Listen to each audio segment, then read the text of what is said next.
Welcome to Oregon Voters Digest, the program that brings forward the social and political issues that are important to people living here in the Pacific Northwest. And now, your host, Bruce Broussard. Welcome again to the Oregon Voters Digest. I'm Bruce Broussard, your host, and joining me today is one of my co-hosts.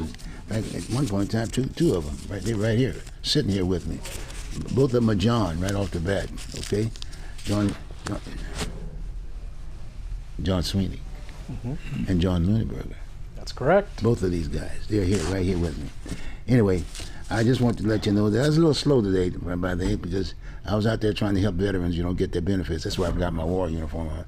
But luckily, I had this on because I went shopping with one of the vets, and the lady was being harassed, if you will. And so we just stepped in the whole peace aspect of it. But the moment they recognized what the cover and this, that, and the other, they just handed out, thanks for serving.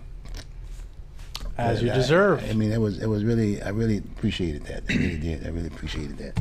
And I guess the point I'm making is that for all you veterans that are out there that have served before, I would suggest very strongly that you wear your cover.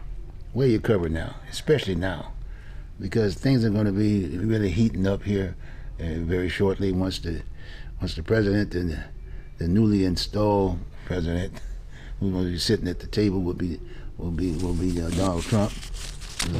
He's going to be sitting at the table, and so consequently he's made one statement from the standpoint he wants to deal with this whole issue of the illegal situation. And we had a system in, but the fact of the matter is the folks who came in didn't go through the same process. They went through a process, but they were supposed to basically get go through whatever and then report back to court after a certain period of time in the future.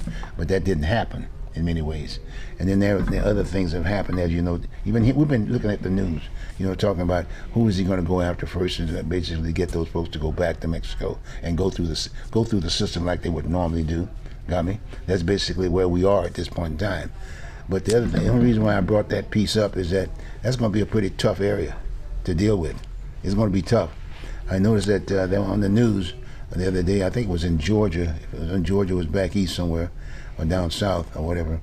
I guess the federal marshal was trying to arrest one of those illegals, if you will, at a store, and the two of them, the two marshals, approached the guy with their dog and whatever, and the guy started running, and he killed one of the marshals, and shot the dog. And so the point is that we do have those kinds of individuals that are going to be here in this country that is going to be confronted, straight up front with it, and that's a dangerous situation. And so I guess the point I'm making here now is that we're going to have to be part and parcel of that process. If you know of situations that, for a fact that folks are there that way, please report them in.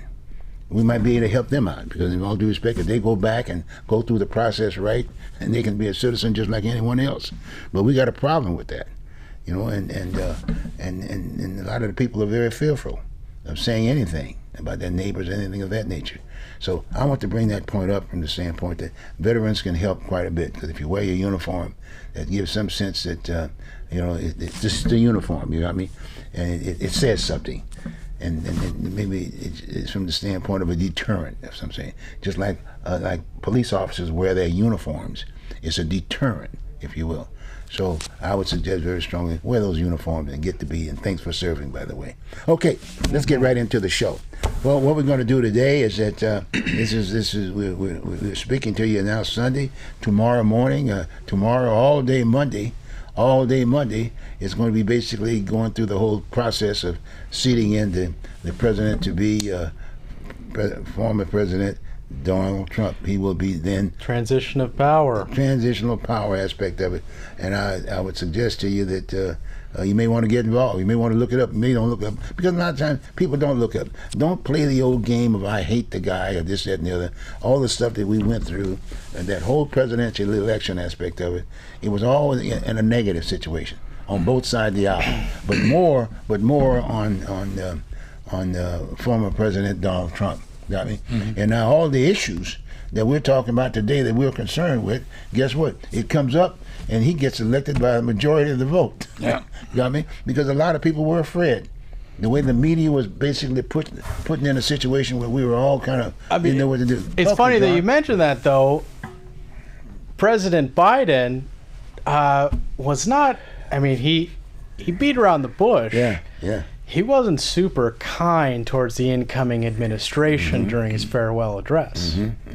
In fact, he kind of made some jabs at the incoming administration and tried to, it felt like, incite anger towards Trump's administration and try and point the finger and say that we're about to go into a dangerous transition of power between Joe Biden's presidency and Donald Trump's presidency. And it was one of the only farewell addresses that I know where president has been less than tactful in the transition of power. And I think it's a dangerous precedent to set. Well, it's a good point. Again, that's another point. Then there was the other side. Biden was trying to he was kind of like concerned about his futures and how he was going to be looked upon, if you will. And he was, and in fact, I would have loved to have been a fly when he and former President Trump got together, and they chatted for a minute. Do you think they even did? Oh no, I think in all due respect, I think that President Biden, but anyhow, I'll just say President Biden basically was probably, please leave my son alone, would you please? Well, one of the things is, going on. One of the happiest guys in the world when Biden became president was Jimmy Carter, because he knew he was going to be worse than he is. Because for a long time they thought that Jimmy Carter was the worst president. Then there was a toss-up between him and Biden and Obama, and they both knew that when Biden got in there, they weren't at the bottom of the pile. Biden was. And the thing is that in that farewell address, they started doing some fact-checking on some of that, and it was going sideways and upside down. So a lot of what he said was wrong. Just taking another point, just like you said, I think in many ways, a lot of times our media, our communication, gets really into us. As far as I'm concerned, when a person gets seated in that seat, they're elected to office. Yeah. They're not bad guys. They're presidents of the United States, and whatever they portray during that particular time, that's what we should be listening to. Just basically saying they're the worst president, this, that. I mean, let's get down to the deal. The fact of the matter is, people voted the guy in. And let's just stick to that, because we want to try. It gets away from that hate and all that other stuff, because people use those sidebars, if you will, to make excuses for not doing what they're supposed to be doing. Yeah, well, I remember when Jimmy Carter got in, and the deal is the people in the primaries and in the general were a lot worse than he was. Yeah, but think about it, though, John. The guy was a peanut farmer. I mean, now all of a sudden, a lot of the stuff that they talked about Carter was never shared, if you will, with the public. I mean, he was in Georgia. We have a great dissemination of information this time and age. And check this out, in all due respect, on the whole issue of race, over 65% of the people where he was when he was first elected as a senator were black. Yeah? Nobody knew about that. Yeah. See, here's this man, and he didn't have a bunch of slaves. He was a peanut farmer, and the fact that look at how he projected himself as a family member. Well, the deal is, somebody says because he's a peanut farmer. If you're a farmer, you've got to have a lot of skills to run a farm. Well, yeah, but in fact, it proved it when he got into that Habitat for Humanity. When he did a lot of that work, he was good at it. Yeah. But then at the same time, the way he was projected, as you said, he was one of the worst presidents. But guess what? He was already dealing in housing, and he was dealing with the kinds of people that needed the housing. That's a heavy piece, and we didn't follow through with that. No other president had done this before, and even to this day, what are we talking about? Housing. We're talking about all of the homelessness and this, that, and the other. Housing. If they'd followed through with what he was doing, we wouldn't be talking about this issue today. Yeah. We know for a fact that the person, if they're sitting in a situation where they're homeless, an aspect of it, it's not about owning a home. One of President Trump's new picks is Bill Pulte, who is a home. I'm trying to think of the term. Let me go find it. Yeah, but housing that's a key piece. Well, and another thing is with the fires going on, there's a lot of gouging down there because some of those rents have been through the roof, been doubled and tripled, and they haven't been enforcing the gouging laws that they said they're going to. Well, they say they're doing it. At least they announced it. Then people will pick up the phone and start calling because in all due respect, people don't look at politics. A lot of them don't look at the news. The majority of people don't look at the news. I think they don't read the newspapers. But do the majority of people even trust the news? That's right. Is it just another propaganda arm of the government at this point? Yeah, but they get paid. You got to remember that. And secondly, they're promoting for the owners. I mean, who's picking up the ads, right? This week, Joe Rogan had Mark Zuckerberg on his podcast, and Mark Zuckerberg blatantly stated that the Biden administration pushed on them to fact check all of the COVID-19 misinformation and label it as such on Facebook. And lo and behold, the 500-page committee finding on COVID-19 this week found that all of the quote-unquote conspiracy theories that were labeled as such by fact checkers during the COVID-19 pandemic were true.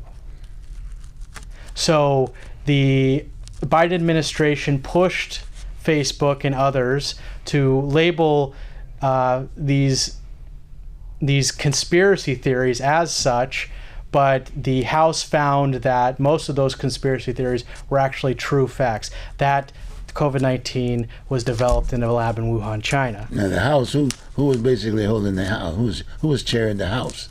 You're talking about the House of Representatives, right? The House of Representatives came and found a 500-page document on all of the findings of the COVID-19 pandemic. So that's why I'm saying how do we trust what the media is pushing? Because it sounds like if the Biden administration was pushing social media to fact check and label things as conspiracy theories, and the news media was labeling everything as a conspiracy theory and putting doubt on people for questioning these things, can we really trust what the news is telling us? But at least you're getting something.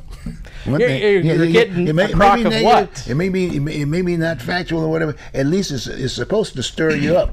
If in fact you got the assets, if you will, to counter that, you either will buy something to get to that point, or you go and picket it or whatever's necessary. But my point is that we do have a system, at least freedom of speech, right? There was a time and place. You both know this time when people trusted the news. When Walter Cronkite was on the news, you trusted what was being told to you by the news agency because you felt that they were telling you the truth. We, the American people, do not trust the news.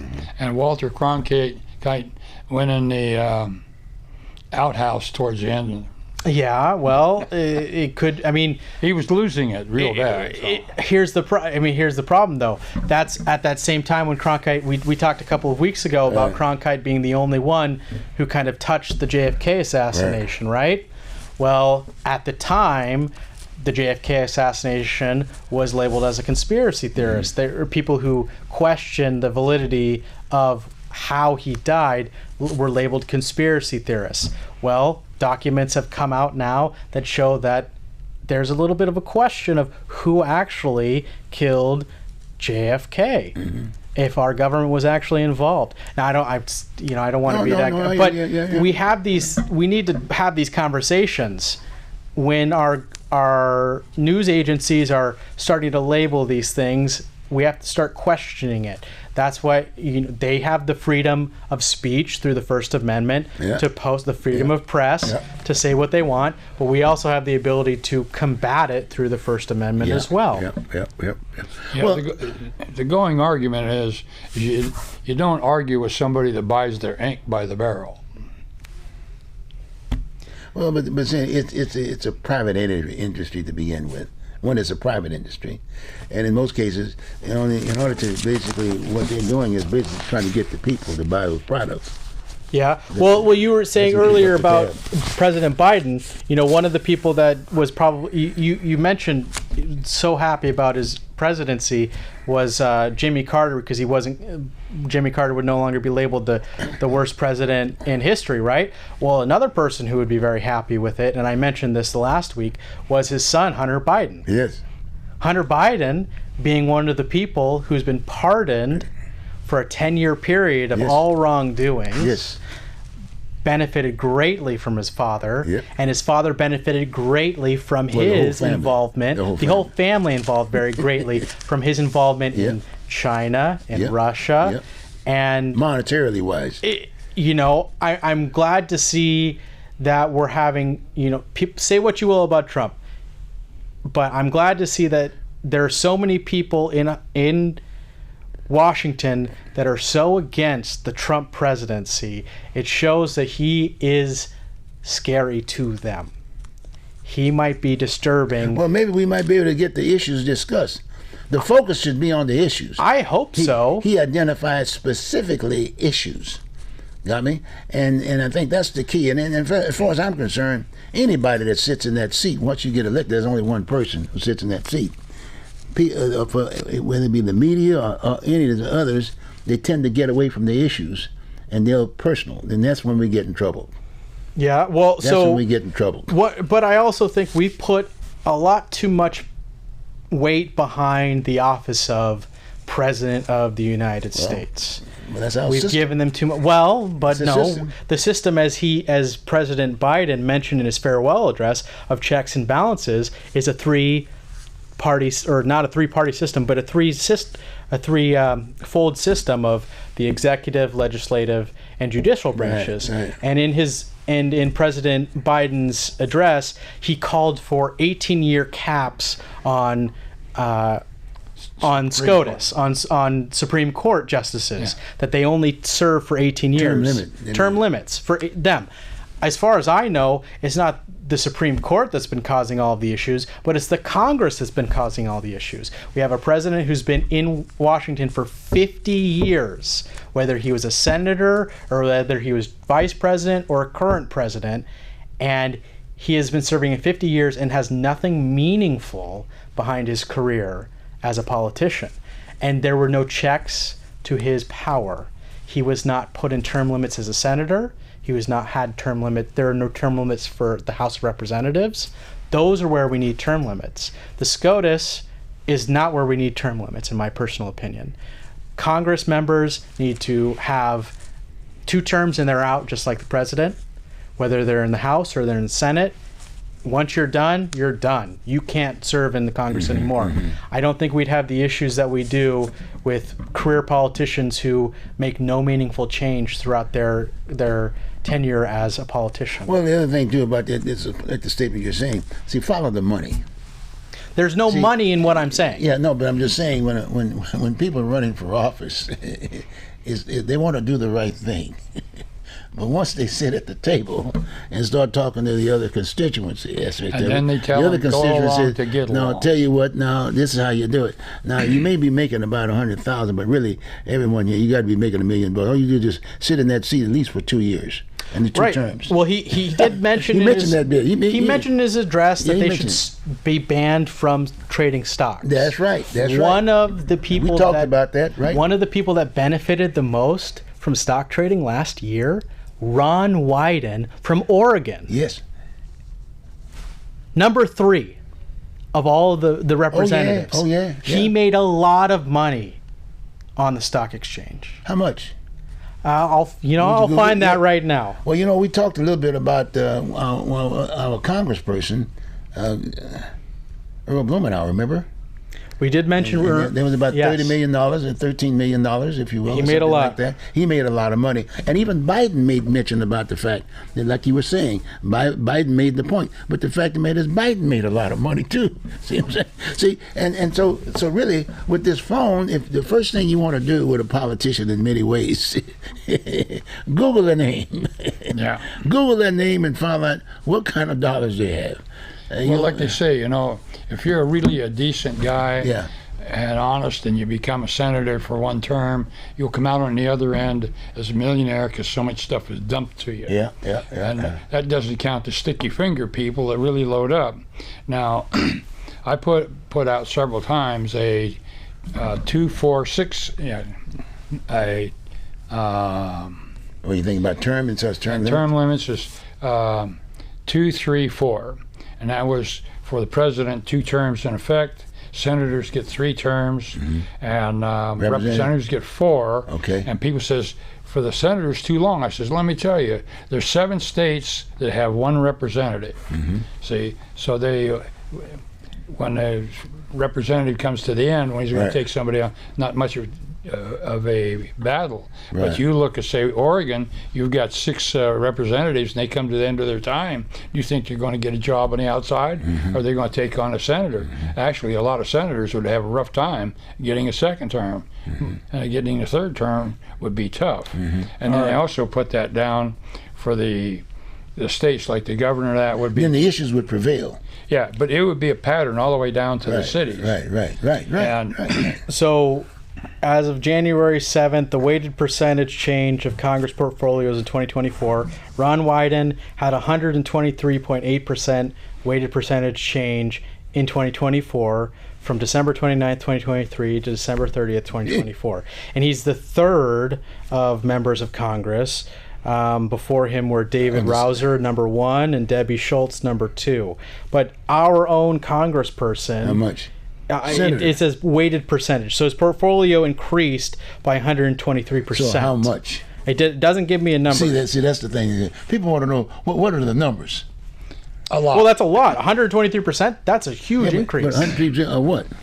Of what he's got? Over probably from what he started with at the beginning of 2023. I don't have that information. Well, he's been a long time, and their salary, I believe, is $178,000 a year. Okay. Well, that whole issue need to be looked at for all of them. Yeah. I mean, it was there when he was there before he got there, that way in terms of how they did things. You got me? And then, like I said, Biden mentioned it. Like I said in the news, he made the point about the fact we need to do some checks and balances because it gets to the point they're not paying their fair taxes either. So you start looking at terms of what kind of taxes that they're paying.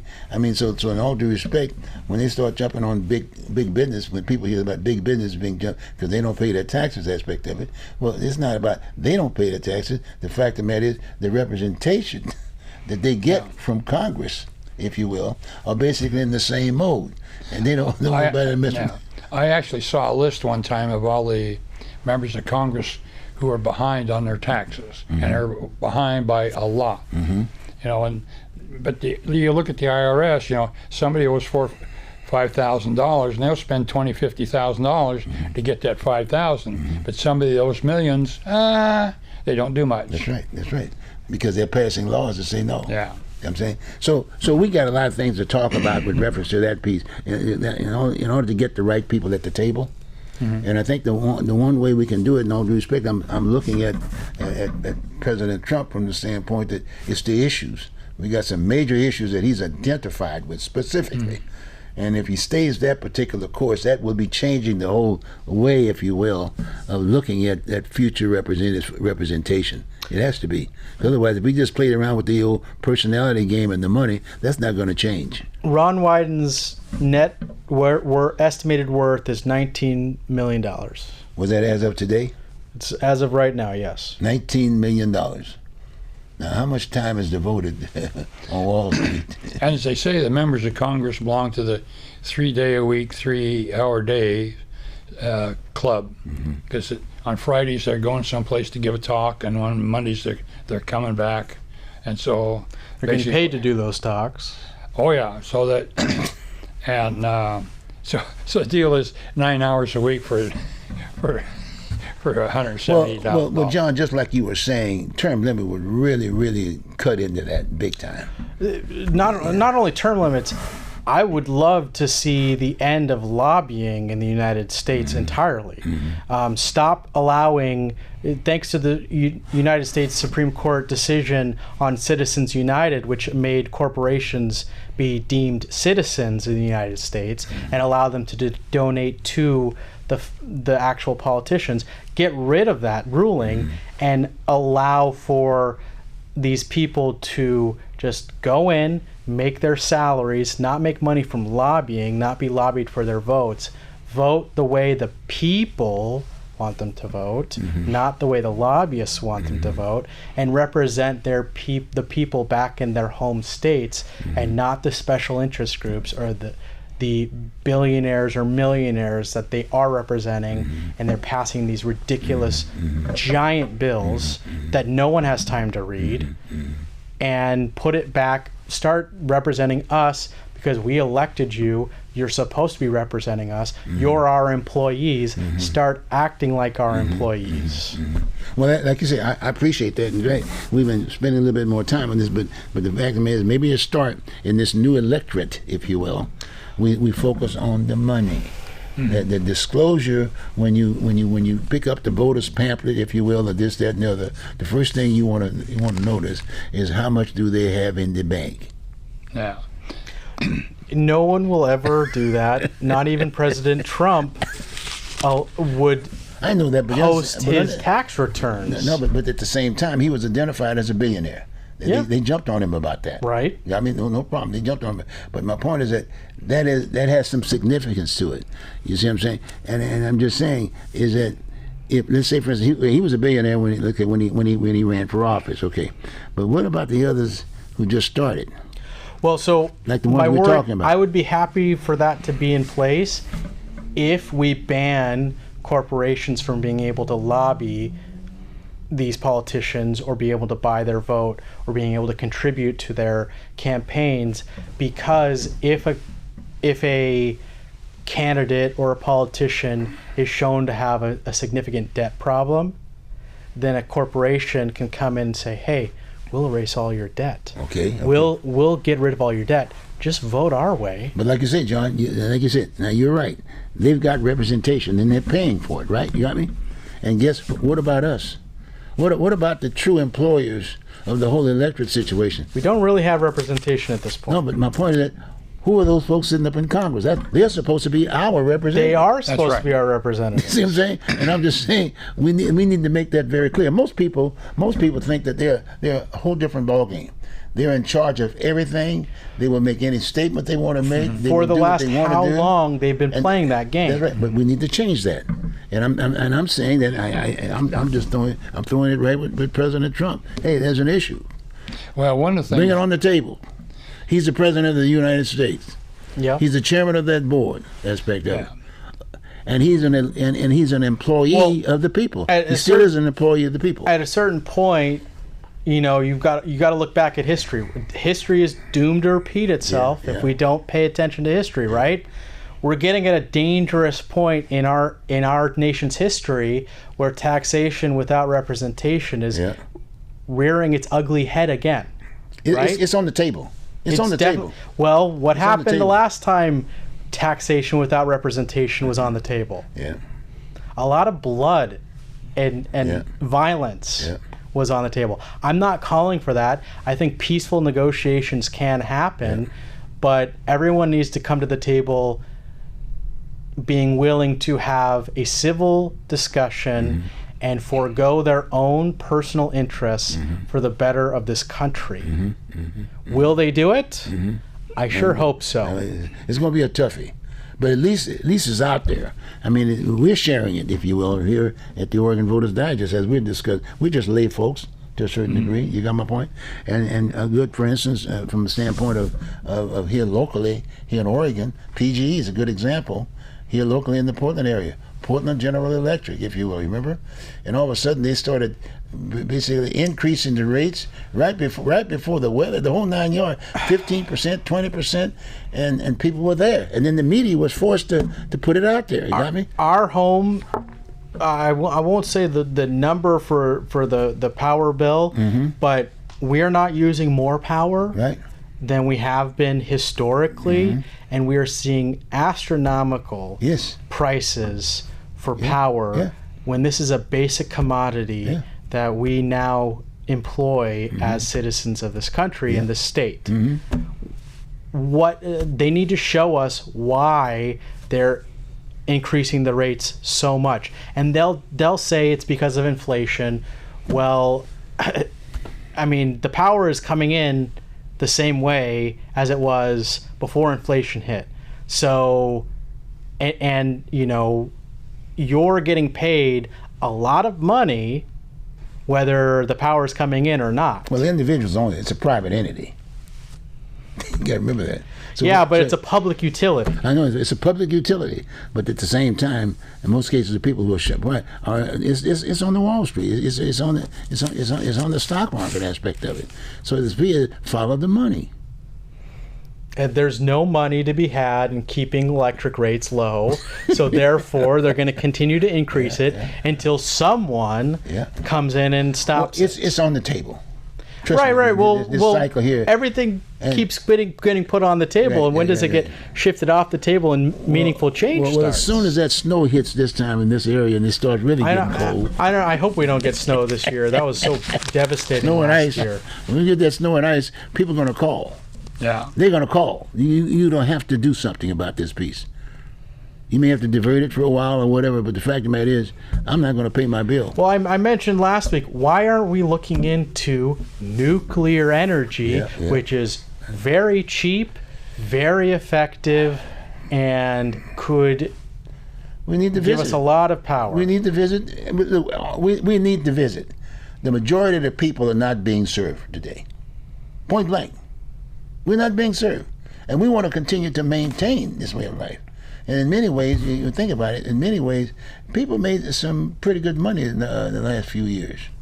Yeah. Well, since COVID. Yeah. Since COVID. People made, and even before COVID, people were making a couple bucks. That's why if you look, you can see the increase in terms of the number of millionaires. You'd be surprised the number of millionaires exists here in this country right now. Well, one thing about COVID, see, the way they handle it, a lot of small businesses got wiped out, so big business has less competition. Right. Well, I mean, President Biden came in and mentioned that piece in his farewell address. There was some busting of trusts back in the day. Are we going to do that? I don't know. We should do it. I think monopolies have become a real big issue, and it's something that definitely needs to be addressed. How do we do it? Because they have all the money to make the changes that they like to have on the table and be present. Not on the table, they just put it in play. So how do we break them up again? I mean, we have government interference, but I fear that as we give the government more power and to do these things, we lose our civil liberties we could do that. The government is still the people, but like I said, most of the people identify themselves as employees, not employers. Mm-hmm. Yeah, well, that's a problem. I think most taxpayers see them as a hamster in the wheel of the economic prosperity of the United States. Yeah.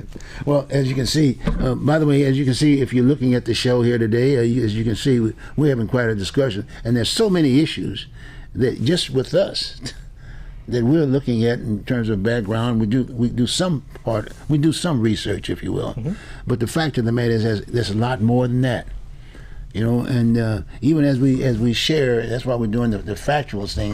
When I mentioned the fact about Congressman Earl Blumenauer, who basically said, "I'm out of here," got me, and and then you look up, you Google his name, and all of a sudden he's sitting up with $13 million, and you start thinking about the drug problems and this, that, and the other, and so his whole thing, he benefited himself. Mm-hmm. He created an issue with drugs. I mean, that should have been a committee that he should have been focusing on. Bottom line, the impact of all kinds of drugs as a result of how he took the whole issue of marijuana, right? You know what I mean? And marijuana is an economic entity here within this state. It's a cleaner drug, if you will, a bad drug, but it's like it's alcohol. It falls in that same realm, as if to say it's safe to use. You know what I mean? Yeah. A certain amount. But the bottom line is that it would have been neat if he focused on that particular group, put that group together. Like senior citizen issue, this, that, and the other, and made sure that those drugs and things were pretty well taken care of. Yeah.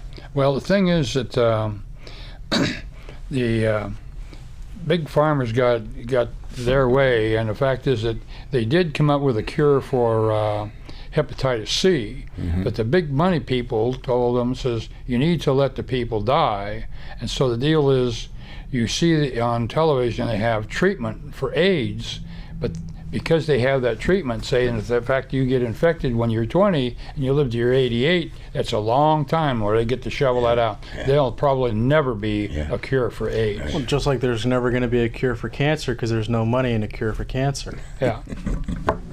Well, it's that old economic right. I mean, Having had a chronic illness and having suffered from a chronic illness and having had to take one of the top 10 medicines, several of the top 10 medicines that make the most money for pharmaceuticals, cancer treatment and immunosuppressants for disease, chronic illness, autoimmune disorders are they make the most money for pharmaceutical companies, and all they do is treat the symptoms and suppress the symptoms. They don't cure the symptoms, and there's no money in curing the symptoms when they have these drugs that'll just suppress it and make you feel better for a short period of time. Well, after 5 or a couple of years to 10 years, however long you're on the medicine, they stop working. Then you got to go on the other one. And you're just constantly feeding the pharmaceutical machine. It shouldn't be $1 billion or maybe even $1 trillion industry, but it's an industry that needs to be checked significantly. Well, again, like I said, just like we're talking the viewing audience right now, there's a lot of issues, and now's the time. Things are changing, and we need to really take this new administration and what they're bringing to the table, and I think if we started with that would really change things quite a bit. And another point I would make is that as I listened to Biden all during this particular time, the last 2 weeks or so, all of a sudden he was talking about what should have happened during his presidency. During his presidency, and he's at the end of it. You know, if he had started his presidency with what he's saying now, over the last 2 weeks, he'd be president today again. He'd be president. It wouldn't have been Kamala Harris. It would have been automatically Joe Biden aspect of it. You got my point? And then the age thing wouldn't be an issue.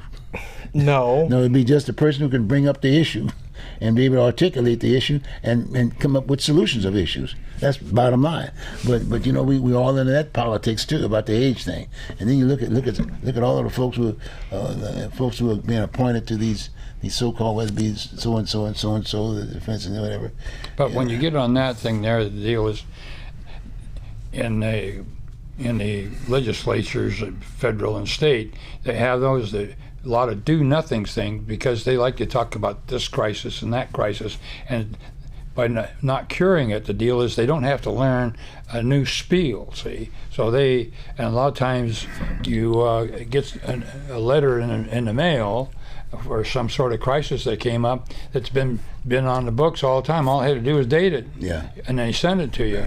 And usually so it's not going to get cured. Or the deal is they kick the can down the road. Yeah. It's like in the 80s they jacked the retirement age up for Social Security. Says, well, we didn't do it, and it happened after we got out, and the people who were in office, they weren't correcting it either. And then you have the knee-jerkers. When something happens, they got to do something. In fact, there was a murderer. A guy who zipped by on a skateboard and killed somebody, and they debated that for 3 weeks in the press and in this legislature, some state. Well, then somebody says, wait, it's murder, just simple. Skateboard's irrelevant. So they keep coming up with, they have their ways of doing things, and the thing is, it's a SOSDD, same old stuff, different day. Well, again, thanks for the young folks in many ways, because they're excited for change, and they won't change, and because of that piece of gear that they have in their hand, this has never been done before. This is your old media right here. Yeah, we're very blessed to be at a time when information can be at our fingertips at a moment's notice.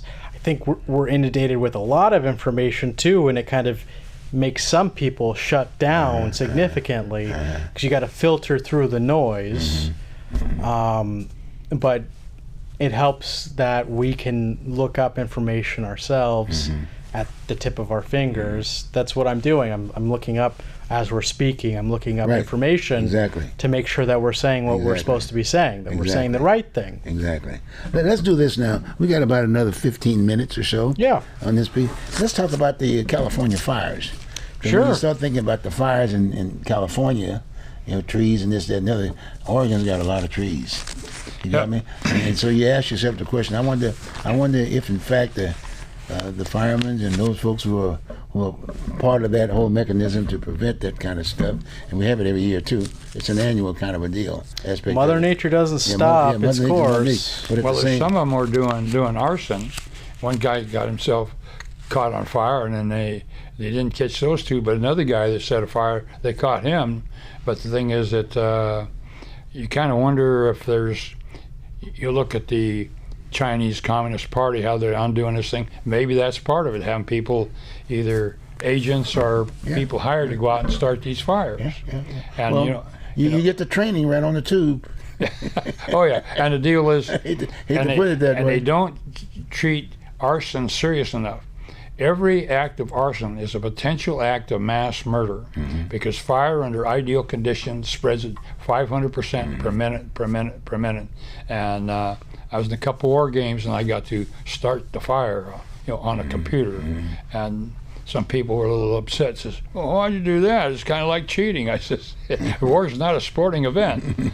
Sure isn't. And the other thing that's going to come along that's going to get us kind of a little off that fire, they're talking about having statewide property tax increase. No, the property taxes are at the county level. They're talking about a state level property tax For the state of Oregon. State of Oregon, on top of what we're already paying. And we already have some of the highest property taxes in the nation. Well, that's part of the rent, see. It's part of not having sales tax. I put it in a rent category. Yeah, everybody has to pay rent, but the bottom line is that one of the major benefits not paying any rent. One of the major benefits of living in the state of Oregon is not having to pay a sales tax, because we have such a high property tax. Yes, right. If they include, so there goes this taxation without representation here. If the state starts increasing our taxes, I said it last week. Tina Kotek, please show us where the money's going. If you're going to start collecting a state property tax, you need to show where that money's going. You need to show where the money goes for all the marijuana tax revenue that's coming in, because you said it was going to go to schools. Is it going to schools? Because we're reading in the Oregonian that budgets are getting cut in the city of Portland, at least. And the city of Portland has some of the highest amounts of dispensaries in the state. Yep. And so they should be benefiting the most from that tax. Yet, where's the money going? Well, it's in the last few days, the thing is that because of the riot of 100 days, and all of downtown has been, most of downtown is closed down, and they got about 60 empty buildings, and their property value's gone down. So the city of Portland, Multnomah County, Metro, and the Portland School District, they're going to be short $30 to $50 million each. Each department. Each one of those revenue that's coming in. And then the deal is, of course, the city council appropriated another $4.6 million to have additional staff. Well, we'll talk about that on another round aspect of it. But then getting right back to where we were. The forestry aspect. The forestry aspect of it. Okay, I'm going to throw something on the table, for instance. You know, Well- I mean, that happens every year. Every year, Santa Ana wind comes through every year. They've been burned, et cetera, et cetera. The insurance company's been there, et cetera, et cetera, et cetera. But this time, the well-to-do, Malibu, folks like that got hit pretty hard. Palisades. They got hit pretty hard. That's never been done before. People just look at the news just like anybody else aspect of it. So change is coming. Now, some of the things you would think, and you ask yourself the question, now, wait a minute.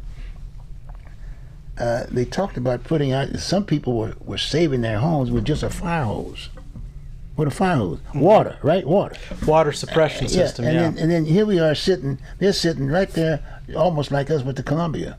And the Willamette. They got the Pacific. Was it the Atlantic Ocean, right? Pacific Ocean, right? The Pacific, yeah. They're on the Pacific They're on just the like Pacific Ocean aspect of it. Now, you mean to tell me you can't pipe some of that water into a holding tank? You did mention pipes? that last week. Is there week. such an animal? I mean, they do it with your respective homes, right? You got me?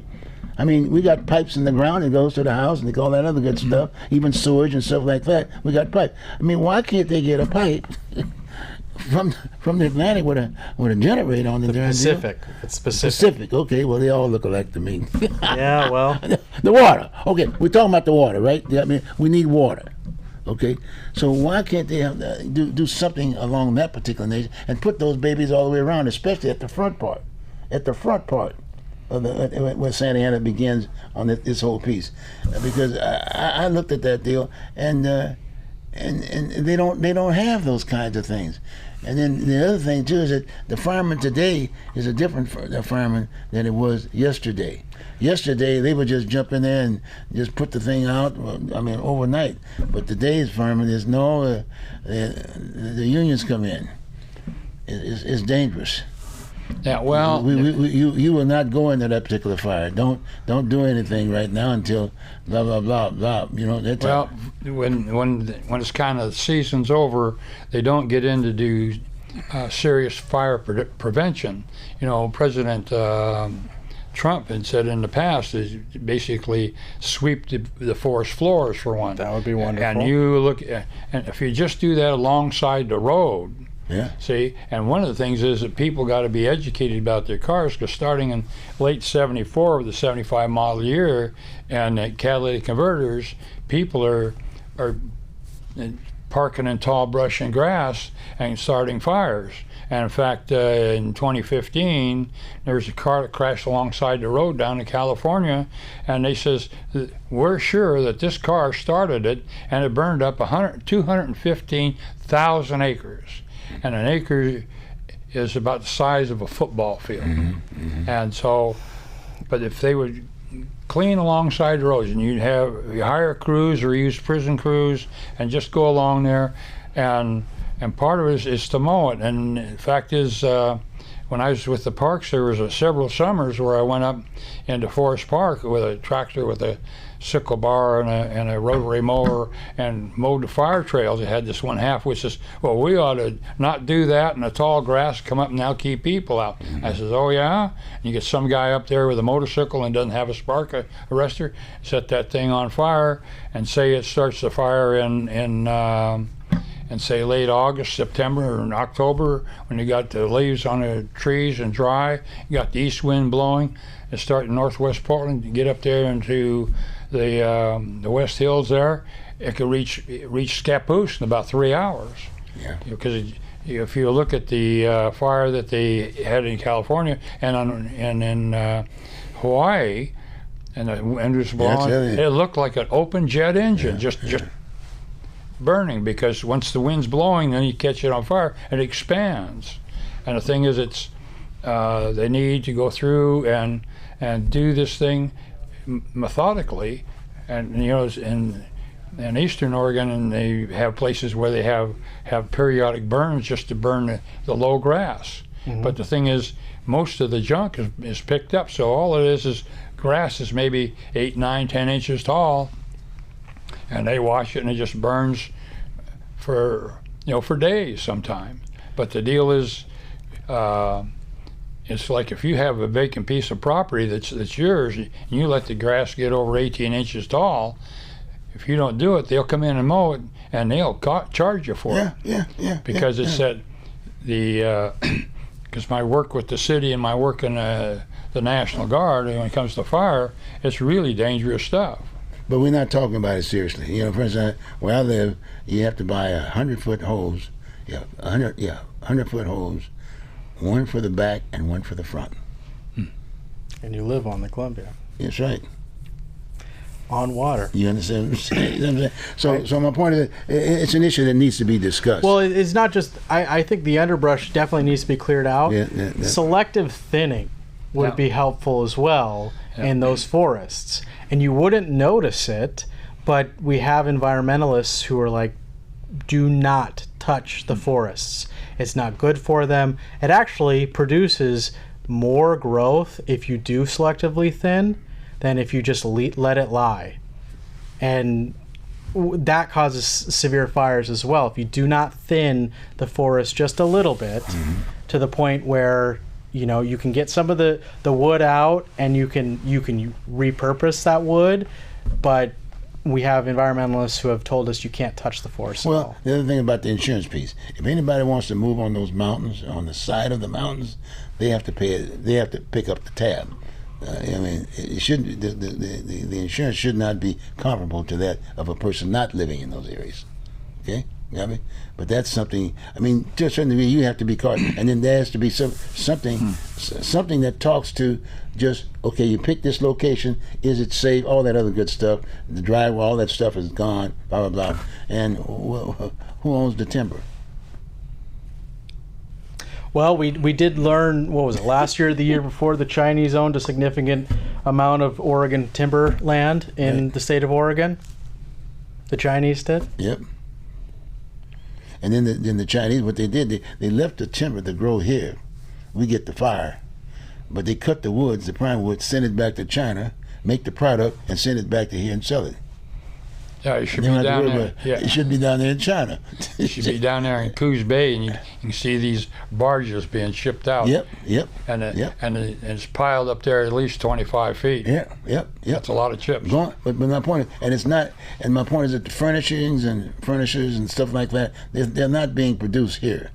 Well, but elsewhere. that's indicative of a wider problem, which is American manufacturing is not supported by the government or supported by the private sector at all. But that's one of the issues that Trump says, that, hey, we're going to bring those jobs back here. Right. For the last how long, since probably Vietnam, they've been incentivized to ship manufacturing outside of the United States. I bet you'd be surprised if there was able to research to find out how many millionaires were produced by China of that whole transitioning piece. Not just American millionaires, but Chinese millionaires. Yeah, no, but I'm talking about the ones that they created from here. Yeah, well, meaning that those businesses, they took those businesses and took them over to China. And I'd been reading articles about the fact that, well, when they bring the Chinese, will be say, okay, fine, we'll give you a check every year, but you come to China.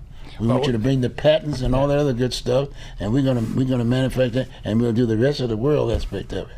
Okay. Well, the deal is the chips that go to China is for toilet paper, and when you go to these special places, it's one ply. It looks like it's half ply toilet paper because it looks like you read a newspaper through it thing. But that's what those chips is that go out of Coos Bay is for toilet paper. Yeah, but how much do we use? We use quite a bit, don't we? Yeah, well, I got people are full of something, aren't they? I got family living down in Coos Bay, so they know. They know. Well, anyway, we've got about 4 minutes left now, and again, it's a little time for you, the viewing audience, but take the time to get together with your neighbors and sit down and chat. And we're all individuals depending upon what we retain and what we're exposed to. Spend a little time and look at the news. Even if it's the world news at the end of the day when you get back from work about 5:30 or whatever, take that hour and look at that news. And if you've got some time to look at the news in the morning, look at the news aspect of it. Because a lot of the stuff that we're talking to, that's basically where I get most of my material. You know, and in fact, a lot of times it may not even be factual, but at least I get the information, and I have the opportunity, if you will, to go out and dig about anything. But get together with your neighbors and talk about it, because this next election cycle is going to be very, very important. Very, very important. We got to make some changes. We got to make some changes. We got to go in there, find out what's the definition of being a congressperson, a representative from a state, from an area. Yeah, and you talk And about what are the issues that they're supposed to, specifically, what are the issues of that particular area? Because that's really what Congress is all about. A lot of times you got X number of people, and if a person is just getting there for the first time, they got elected because the neighbor voted the man because he or she identified with something that, so he's there. So now he's sitting up there, he's only one vote aspect of it. He's trying to get his issue on the table. But guess what? He can't get anything done. So then he just joined them and said, okay, fine, well, this is how it's done. Just tell them anything and just come back.